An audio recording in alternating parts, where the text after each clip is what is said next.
now my privilege to sign the Homeland Security Act. The Department of Homeland Security will have nearly 170,000 employees. The threat of mass murder on our own soil will be met with a unified, effective response. So the Department of Homeland Security, DHS, is celebrating its 20th birthday, which is a perfect opportunity to rethink the whole concept of Homeland Security and how to best provide it. DHS has grown into a monster child that is massively expensive, incredibly ineffective, and reliably destructive of basic civil liberties. It's time to abolish it and replace it with fewer, smaller, and more accountable agencies. In the wake of the 9/11 attacks, President George W. Bush called for the creation of a new cabinet-level department whose primary mission is to protect the American homeland. By pulling border security, emergency services, and immigration into a single streamlined bureaucracy, Bush promised that the new department would improve efficiency without growing government. Instead, we got politically manipulated, color-coded terror alerts that only made it easier for late-night comedians. The threat level is now magenta. The DHS budget now stands at $82 billion, or almost double its original cost in inflation-adjusted dollars. Are there really twice as many threats to the homeland as there were when the embers at Ground Zero were still smoldering and the global war on terror was just ramping up? In the early days of the war on terror, Washington was obsessed with the idea that the 9/11 attacks happened because different agencies, notably the CIA, FBI, and NSA, didn't communicate with each other. Hence the idea of a unified Homeland Security structure. But critics of DHS noted from the start that it didn't actually reduce bureaucracy or streamline much of anything. It just added a new layer of red tape on top of existing agencies while creating new ones, such as the Customs and Border Patrol and Immigration and Customs Enforcement, both of which have become legendary for callousness and root-level failures. Similarly, the Federal Emergency Management Agency, FEMA, has gone from catastrophic failure in New Orleans all the way to catastrophic failure in Puerto Rico, updating its long-standing stumble-bum reputation for the 21st century.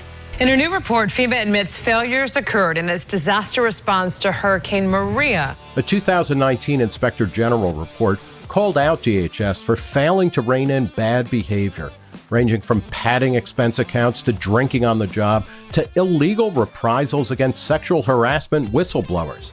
The report concluded no one was really in charge of organizing and inspecting reports of employee misbehavior. President Biden has boasted that DHS has almost 260,000 employees, yet its HR department told the Inspector General it had limited staffing to perform these functions, and staff do not believe they are responsible for managing the allegation process. Perhaps worst of all, DHS is a determined foe of civil liberties. As the ACLU documents in a new study of the department, DHS routinely undermines our ability to speak and move freely about the very country it's supposed to be protecting. For instance, since immigration enforcement became part of a national security agenda, ICE agents encourage local police to stop, arrest, and bring low-level charges against people who look like immigrants, with the actual aim of helping ICE deport them. Looking like an immigrant isn't against the law, and it shouldn't be a pretext for a police stop. And when we talk about DHS, of course we have to talk about the Transportation Security Administration,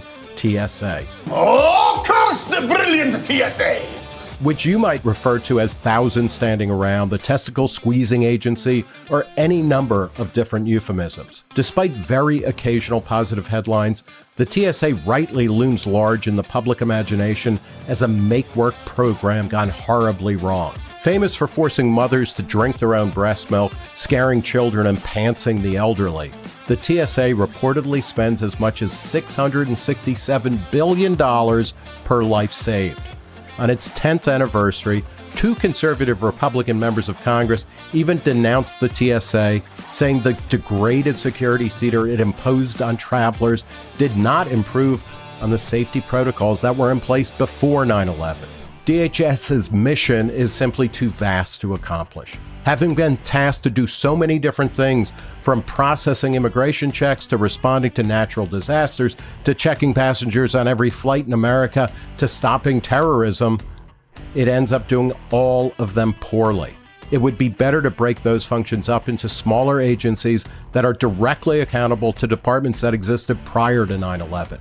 As Richard A. Clark, a 30-year veteran of security positions in the Defense Department, State Department, and White House, has suggested, it makes sense to create a smaller group tightly focused on terroristic threats that would work directly with the FBI and the Office of National Intelligence.